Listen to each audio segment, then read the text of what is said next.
জীবনে সুখী হওয়ার ৮টি উপায়। ১. অন্যের কাজে নাক গলাবেন না। ২. ক্ষমা করে মনে রাখবেন না। ৩. হিংসেকে মাটি চাপা দিন। ৪. নিজেকে বদলানোর চেষ্টা করুন। ৫. সৃষ্টিকর্তাকে স্মরণ করুন। ৬.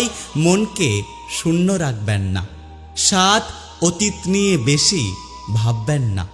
আর ৮. যেটা থেকে পরিত্রাণ পাওয়া সম্ভব নয় সেটাকে মেনে নিতে শিখুন। জীবনে দুটো জিনিস মানুষকে কখনো ছেড়ে চলে যায় না। ১. ছায়া, আর ২. আফসোস। সুখ নেই কথাটা বললে ভুল হবে। আমাদের জীবনে সুখ আছে, কিন্তু সেটা সবার ভাগ্যে নেই। চাইলেই অনেকগুলো রিলেশন করা যায়, কিন্তু চাইলেই সবাইকে ভালোবাসা যায় না। খাবারে বিষ ঢেলে দিলে সেটা চিকিৎসা সম্ভব, কিন্তু যদি কেউ একবার কানে বিষ ঢেলে দেয় তাহলে সেটার কখনো চিকিৎসা করা যায় না।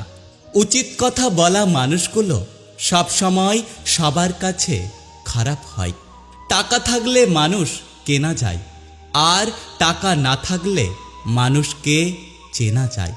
অবহেলা যখন উদ্দেশ্য হয়ে যায়, বাস্তবতা আর পরিস্থিতি তখন অজুহাত হয়ে যায়। নিজের শরীরকে প্রয়োজনের চেয়ে বেশি সাজিও না, কারণ সেটা একসময় মাটির সাথে মিশে যাবে। যদি সাজাতে হয় তাহলে নিজের চরিত্রকে সাজাও, কারণ সেটা মৃত্যুর পরেও মানুষের মধ্যে থেকে যাবে। বাস্তব এটাই যে চায় সে পায় না, আর যে পায় সে অবহেলা করে। ব্যস্ত হয়ে যাও, দেখবে মন খারাপ করার সময় পাবে না। খালি হাতে এসেছিলাম, খালি হাতে যাব। ভাবিনি এই জীবনে কখনো এত কষ্ট পাবো। বন্ধু বলো বান্ধবী বলো, কেউ আপন নয়। ক্ষণিকের মেলামেশা সবই অভিনয়। অন্য কাউকে পাইনি বলে তোমাকে ভালোবাসি এমনটা নয়। তোমাকে ভালোবাসি বলে অন্য কাউকে কখনো পেতে চাইনি। জীবন মানে ভাঙা গড়ার খেলা। কেউ ভাঙে, কেউ গড়ে। ভাঙা গড়া মিলেই হলো আমাদের এই জীবন। আমি স্বার্থপর নই। আমি আস্তে আস্তে তাদের থেকে দূরে সরে যাই যাদের কাছে আমার কোনো মূল্য নেই। শরীর তো সবাই ছুঁতে পারে, কিন্তু মন ছোঁয়ার ক্ষমতা সবার থাকে না।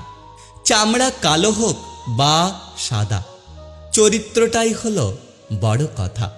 ক্ষমতা তাকেই করো যে ভুল করেছে, কিন্তু ক্ষমা তাকে কখনোই করো না যে বেইমানি করেছে। সাপ তার বিষ নিজের দাঁতে রাখে, কুকুর তার বিষ জিভে রাখে, কাঁকড়া বিছে তার বিষ লেজে রাখে, কিন্তু মানুষ একমাত্র প্রাণী যে কিনা তার বিষ অন্তরে রাখে। জীবনে সুখে থাকার দুটো পদ্ধতি। পরিস্থিতিকে বদলে দাও, আর না হলে পরিস্থিতি বুঝে নিজেকে বদলে নাও।